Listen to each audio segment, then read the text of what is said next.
Hello everyone. अविश्वास प्रस्ताव एक ऐसा टॉपिक जो लगातार यहां पर देखा जाए तो चर्चा का विषय बना हुआ है।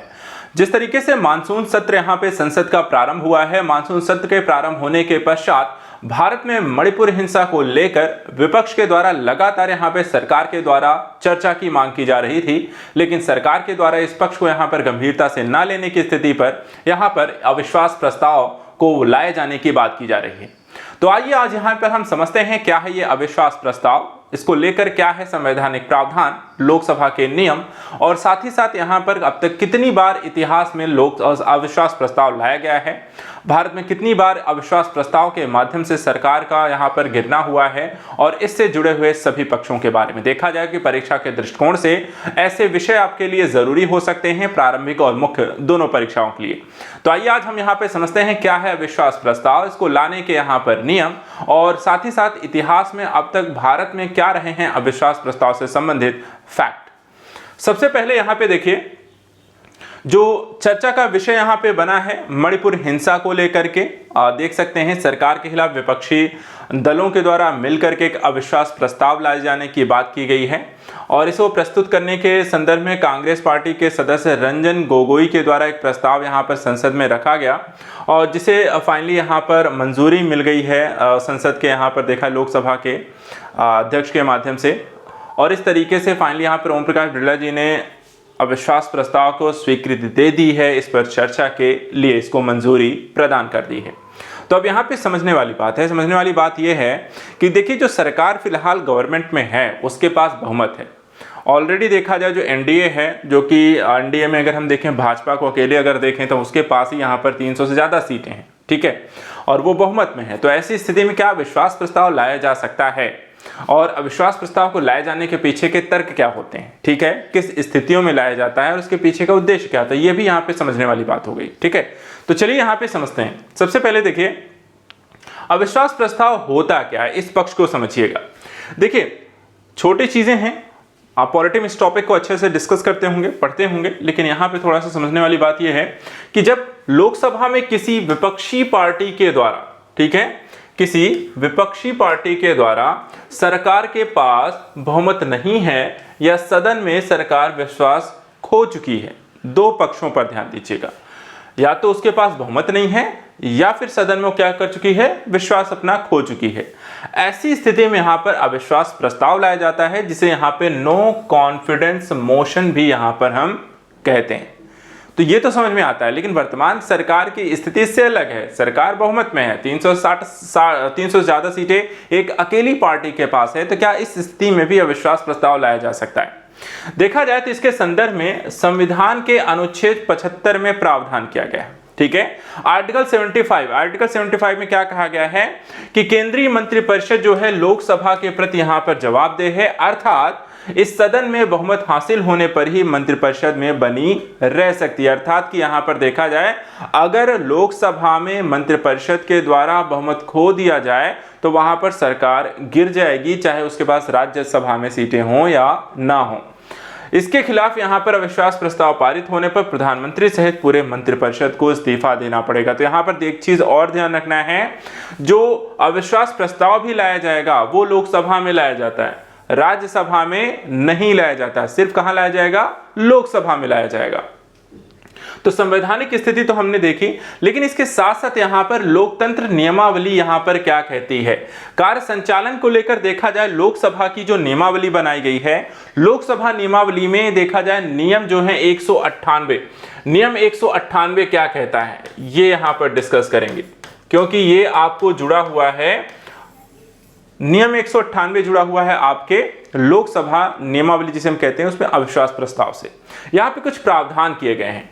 देखा जाए तो लोकसभा की प्रक्रिया के कार्य प्रक्रिया संचालन को लेकर नियम 198(1) से 198(5) तक मंत्रिपरिषद के विरुद्ध यहां पे अविश्वास प्रस्ताव प्रस्तुत किए जाने के प्रावधानों का उल्लेख किया गया है और यह केवल एक लाइन का यहाँ पे प्रस्ताव होता है जिसका सामान्य स्वरूप होता है यह सदन मंत्रिपरिषद में अविश्वास व्यक्त करता है। सिर्फ ये लिख करके आप यहाँ पर संसद के पटल पर यह प्रस्ताव प्रस्तुत कर देंगे, क्या, सिर्फ एक लाइन, क्या सदन मंत्रिपरिषद में अविश्वास व्यक्त करता है। अब देखिए इसके संदर्भ में यहाँ पर नियम क्या है। नियम देखिए, यहाँ पे सारे नियम आपको पता होने चाहिए क्योंकि ये चर्चा का थोड़ा सा विषय यहाँ पे बन गया है। तो क्या कहता है यहाँ पे नियम, पहला देखिए नियम 198(1) का, इसके तहत अविश्वास प्रस्ताव लाने वाले सदस्य को स्पीकर के बुलाने पर संसद के लिए अनुमति मांगनी पड़ती है। तो सबसे पहला काम, जो भी यहां पर अविश्वास प्रस्ताव लाना चाह रहा है उस सदस्य को यहां पर अनुमति यहां पे लेनी पड़ेगी। ठीक है, अनुमति लेनी पड़ेगी, किसकी, यहां पर अनुमति मांगनी पड़ती है स्पीकर से।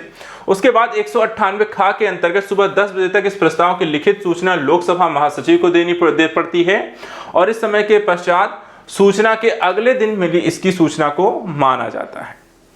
तीसरे चरण में 198(2) के तहत प्रस्ताव के पक्ष में कम से कम 50 सदस्यों का होना आवश्यक है और इतने सांसद ना हो तो अध्यक्ष प्रस्ताव पास करने की अनुमति नहीं देते हैं। अर्थात कि जो व्यक्ति प्रस्ताव लेकर आ रहा है उस प्रस्ताव के पक्ष में 50 सांसदों का उसे समर्थन प्राप्त हो, हस्ताक्षर हो, तभी यहां पर उसे स्वीकार किया जाएगा लोकसभा अध्यक्ष के द्वारा चर्चा के लिए। इसके बाद 198(3) के तहत कहा गया है कि अध्यक्ष अनुमति मिलने के बाद इस पर चर्चा के लिए एक या अधिक दिन, किसी एक दिन एक भाग का यहां पे तय समय कर सकता है। उसके बाद देखा जाए प्रस्ताव की मंजूरी मिलने के बाद अगला काम होता है इसके चर्चा के दिन का निर्धारित करना। कोई एक दिन पूरा निर्धारित किया जा सकता है या एक दिन का कोई पर्टिकुलर भाग निर्धारित किया जा सकता है। 198(4) के तहत कहता है कि अध्यक्ष चर्चा के अंतिम दिन मतदान के जरिए निर्णय की घोषणा करते हैं। तो फाइनली क्या होगा, फिर यहां पर आपको वोटिंग होगी और वोटिंग के आधार पर डिसीजन तय किया जाएगा सरकार पक्ष में है या मतलब बहुमत में है या नहीं। और यहां पे 198 ये 5 होगा के तहत भाषणों की समय सीमा तय करने का अधिकार यहां पर अध्यक्ष को मिलता है। तो इस तरीके से यहां पर 198(1) से 198(5) तक अविश्वास प्रस्ताव से संबंधित यहां पे सारे कानूनी प्रावधान किए गए हैं और इसे मंजूरी मिलने के बाद सत्ताधारी पार्टी या गठबंधन को यह साबित करना होता है कि उन्हें संसद में जरूरी समर्थन प्राप्त है या नहीं। तो इस तरीके से पूरा एक अविश्वास प्रस्ताव की प्रक्रिया सदन में चलेगी और उस प्रक्रिया चलने के पश्चात फाइनली यहां पे तय होगा कि सरकार बहुमत में है या नहीं है।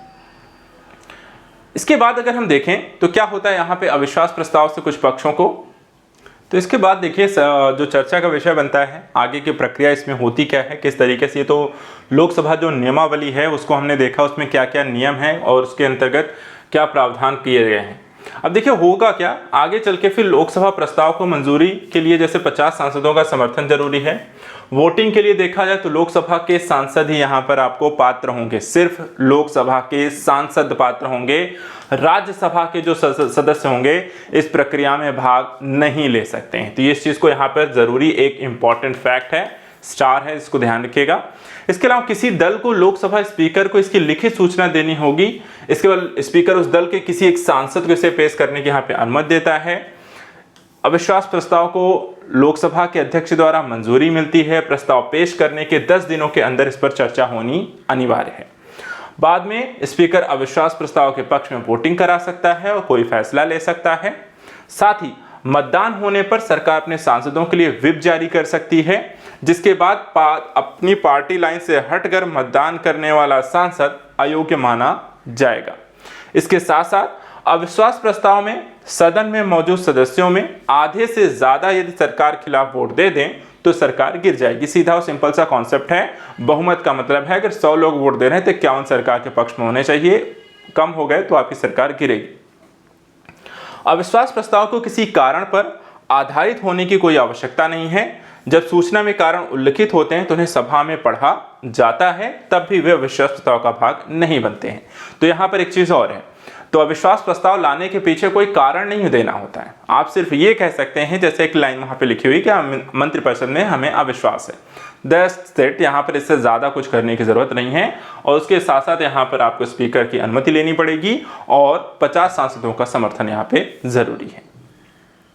अब आइए बात करते हैं, ये तो वर्तमान घटनाक्रम हो गए, लेकिन क्या भारत में इससे पहले भी अविश्वास प्रस्ताव लाए गए हैं? कब कब लाए गए हैं और साथ साथ इसके क्या प्रभाव इफेक्ट देखने को मिले हैं? क्या कभी कोई सरकार अविश्वास प्रस्ताव लाने के कारण गिरी है? इस पक्षों पर भी यहाँ पर चर्चा करनी जरूरी है। देखा जाए तो भारतीय संसद के इतिहास में पहली बार 1963 में जेबी कृपलानी ने अविश्वास प्रस्ताव रखा था। तब तत्कालीन प्रधानमंत्री जवाहरलाल नेहरू सरकार के खिलाफ रखे गए इस प्रस्ताव के पक्ष में केवल 62 वोट पड़े और विरोध में 347 वोट पड़े। तो पहली बार यहाँ पर जेपी कृपलानी के द्वारा अविश्वास प्रस्ताव जवाहरलाल नेहरू के विरुद्ध लाया गया था, जो कि गिर गया था। संसद में देखा जाए 26 से ज्यादा बार अविश्वास प्रस्ताव रखे जा चुके हैं और सबसे ज्यादा बार देखा जाए तो 15 अविश्वास प्रस्ताव इंदिरा गांधी सरकार के खिलाफ रखे गए। तो 26 में से 15 जो है इंदिरा गांधी सरकार के खिलाफ लाए गए। इसके बाद देखा जाए तो लाल बहादुर शास्त्री और नरसिंह राव की सरकारों के खिलाफ 3-3 बार अविश्वास प्रस्ताव का सामना करना इन्हें पड़ा था। अविश्वास प्रस्ताव का सामना करते हुए अब तक पहली बार 1978 में सरकार गिरी थी, तब तत्कालीन प्रधानमंत्री थे मोरारजी देसाई। तो यहां पर अविश्वास प्रस्ताव के माध्यम से जो सरकार पहली बार गिरी वो किसकी थी? मोरारजी देसाई की सरकार गिरी थी और उनकी सरकार के खिलाफ कुल 2 बार यहां पे प्रस्ताव लाया गया था। इसके बाद 1979 में अविश्वास प्रस्ताव पर जरूरी बहुमत नहीं जुटा पाने के कारण तत्कालीन प्रधानमंत्री चरण सिंह ने भी यहां पर इस्तीफा दिया था। एक और यहां पर देखा जाए तो प्रधानमंत्री का इस्तीफा यहां पर आपको देखने को मिला। उसके बाद देखें तो 1989 में वीपी सिंह की राष्ट्रीय मोर्चा सरकार को अविश्वास प्रस्ताव पारित होने के बाद यहां पे इस्तीफा देना पड़े था। तो यहां पर देखा जाए तो अविश्वास प्रस्ताव यहां पर इनके विरुद्ध पारित हो गया था। पर आपको देखा जाए तो एक और सरकार जो कि यहां पर गिरी, वीपी सिंह की सरकार। इसके बाद देखिए 1993 में कांग्रेस की नरसिंह राव सरकार बहुत कम अंतर से अविश्वास प्रस्ताव को पास कर पाई थी और 1997 में एचडी देवगौड़ा की संयुक्त मोर्चा सरकार को अविश्वास प्रस्ताव में पराजय के बाद यहां पे इस्तीफा देना पड़ा। तो एक और सरकार जो गिरी एचडी देवगौड़ा की। उसके बाद 1998 में संयुक्त मोर्चे की आई के गुजरात सरकार को भी अविश्वास प्रस्ताव हारने के बाद इस्तीफा देना पड़ा और रजक की तरफ से अटल बिहारी वाजपेयी ने 2 बार विश्वास मत प्राप्त करने की कोशिश की और दोनों बार असफल रहे। 1996 में केवल देखा जाए तो यहाँ पर 13 दिन सरकार यहाँ पर उनकी बनी थी और 1998 में उनकी सरकार केवल 1 वोट से यहाँ पर हार गई थी। तो इस तरीके से देखा जाए तो भारतीय जो इतिहास है उसकी एक लंबी कहानी है अविश्वास प्रस्ताव के लाए जाने की और ऐसी कई सरकारें देखा जाए तो आपको अविश्वास प्रस्ताव के कारण गिरी हैं। यहां पे देखिए 2009 में अमेरिका के साथ परमाणु समझौते के विरोध में स्प्रिंग सरकार के खिलाफ यहां पे अविश्वास प्रस्ताव लाया गया था। तब प्रधानमंत्री यहां पे मनमोहन सिंह थे, लेकिन वहां पर उन्होंने बहुमत प्राप्त कर लिया था। इसके बाद सबसे ज्यादा विश्वास प्रस्ताव का रिकॉर्ड यहां पे माकपा सांसद ज्योतिर्मय बसु के नाम है। उन्होंने अपने 4 प्रस्ताव इंदिरा गांधी सरकार के खिलाफ रखे हैं। तो एक व्यक्ति जिसने सबसे ज्यादा विश्वास प्रस्ताव रखे हैं वो किसका नाम है? यहाँ पे ज्योतिर्मय बसु के नाम है और सभी अविश्वास प्रस्ताव इंदिरा गांधी सरकार के विरुद्ध लाए। इसके साथ साथ देखा जाए तो पूर्व प्रधानमंत्री अटल बिहारी वाजपेयी ने विपक्ष में रहते हुए 2 बार यहाँ पे अविश्वास प्रस्ताव पेश किया था। पहला इंदिरा गांधी सरकार के विरुद्ध, दूसरा नरसिंह राव सरकार के विरुद्ध। यहाँ पर देखा जाए ये दोनों ही प्रस्ताव संसदीय प्रक्रिया के अंग हैं, जिसके तहत अब देखा जाए एक चीज और, अब एक कॉन्सेप्ट यहाँ पे आता है। देखिए अविश्वास प्रस्ताव के बारे में तो आप जानते हैं, लेकिन अविश्वास प्रस्ताव के साथ साथ एक कॉन्सेप्ट आता है विश्वास प्रस्ताव का भी। तो यहाँ पर दोनों में अंतर समझ लीजिए, क्या होता है विश्वास प्रस्ताव और क्या है यहाँ पे अविश्वास प्रस्ताव। तो हमने देख लिया विश्वास प्रस्ताव की भी बात कर लें। देखिए सबसे पहले दोनों जो प्रस्ताव है संसदीय प्रक्रिया के अंग हैं, ठीक है, जिसके तहत सदन में सरकार के बहुमत को यहां पर जांचा जाता है। अविश्वास प्रस्ताव देखा जाए तो हमेशा आपके विपक्षी दल के द्वारा लाया जाएगा, जबकि विश्वास प्रस्ताव हमेशा क्या होगा? बहुमत दिखाने के लिए सत्ताधारी दल के द्वारा संसद में लाया जाता है। इसके साथ साथ किन्हीं विशेष परिस्थितियों में राष्ट्रपति भी सरकार से सदन में विश्वास मत अर्जित करने के लिए कह सकता है, लेकिन सिर्फ विशेष परिस्थितियों में ही ऐसा होगा।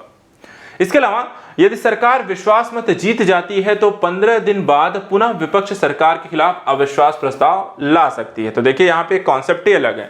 सरकार अपना बहुमत पारित भी कर दे, विश्वास बहुमत ले भी आए, उसे प्राप्त भी कर ले, तब भी 15 दिन के पश्चात यहाँ पे विपक्ष वापस से अविश्वास प्रस्ताव ला सकती है। संसदीय प्रावधान में कहा गया है कि एक बार अविश्वास प्रस्ताव लाने के 6 महीने के बाद ही ये दोबारा अविश्वास प्रस्ताव लाया जा सकता है।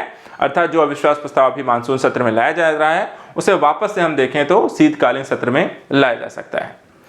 इसके अलावा विपक्ष द्वारा लाया जा सकता है, चूंकि विश्वास में सरकार की तरफ से लाया जाता है इसलिए उक्त कानून इस पर यहाँ पे लागू नहीं होता है। यदि सरकार सदन में विश्वास प्रस्ताव के दौरान सामान्य बहुमत साबित नहीं कर पाती है तो ऐसे में सरकार को या तो इस्तीफा देना होता है या लोकसभा भंग करके आम चुनाव की यहाँ पर सिफारिश राष्ट्रपति से करनी होती है। तो विश्वास प्रस्ताव भी अगर आप साबित नहीं कर पाते उस स्थिति में भी यहाँ पर देखा जाए तो एक तरीके से इस्तीफा देना और वापस से चुनाव कराने की स्थिति होगी। इसके बाद राष्ट्रपति निर्भर करता है कि वह नई सरकार को आमंत्रित करे या ऐसा संभव न होने पर वर्तमान सरकार को ही चुनाव संपन्न होने और नई सरकार के बनने तक कार्यवाहक सरकार के तौर पर नियुक्त कर सकता है। तो अगर विश्वास प्रस्ताव पारित नहीं हो पाता है तो जो अगर सिफारिश किए जाए राष्ट्रपति से कि आप सरकार भंग करिए, चुनाव कराइए, तो राष्ट्रपति के पास ये अधिकार होगा कि वो चुनाव कराए या फिर वहां पर किसी नई पार्टी को यहां पर सरकार बनाने के लिए आमंत्रित कर सकता है। तो ये पूरा कॉन्सेप्ट यहां पर देखा जाए वर्तमान समय में है। ओवरऑल अगर हम बात करें कि क्या वर्तमान समय में ये संसद में जो लाया जा रहा प्रस्ताव ये पारित होगा कि नहीं, तो देखिए जैसा मैंने पहले ही कहा कि यहां पर वर्तमान समय में जो सरकार है एनडीए की सरकार के विरुद्ध ये पहला मौका नहीं है। इससे पहले भी यहाँ पर अविश्वास प्रस्ताव इनके विरुद्ध लाया गया था और ये भाजपा सरकार के खिलाफ यहाँ पे यह प्रस्ताव पीएम मोदी के दूसरे कार्यकाल में लाया जा रहा है। इनके पहले कार्यकाल में भी देखा जाए अविश्वास प्रस्ताव लाया गया था और पहली बार देखा जाए तो 20 जुलाई 2018 को आपको इन मोदी सरकार के विरुद्ध यहाँ पर एक अविश्वास प्रस्ताव लाया जा चुका है। एनडीए के पास वर्तमान समय में बात करें तो यहाँ पर 325 सांसद हैं और टोटल देखा 333 भी हैं और अविश्वास प्रस्ताव के समर्थन में 126 ही सांसद यहाँ पर वर्तमान समय में हैं। तो सत्ताधारी पार्टी के पास देखा जाए तो पर्याप्त मात्रा में बहुमत है, उसकी पार्टी या सरकार गिरने के कोई चांसेस नहीं है। सिर्फ ये एक तरीके से बोला जाए तो दबाव बनाने का तरीका है सरकार पर कि मणिपुर जो भारत में लगातार एक हिंसा का क्षेत्र बना हुआ है उस पर सरकार यहाँ पर चर्चा करे, उसके सभी पक्षों को रखे, विपक्ष की बातों को सुने और उस पर क्या बेहतर चीज़ हो सकती है, सरकार क्या असफल रही उस क्षेत्र में, वहाँ पर क्यों ऐसा हो रहा है, ऐसे सभी मुद्दों का यहाँ पर सवालों का जवाब दिया जाए। तो आज के हमारे सेशन में ये अविश्वास प्रस्ताव से संबंधित विशेष चर्चा रही। नेक्स्ट सेशन में ऐसे ही ज्वलंत मुद्दों को लेकर हम डिस्कस करेंगे। Thank you so much and good luck.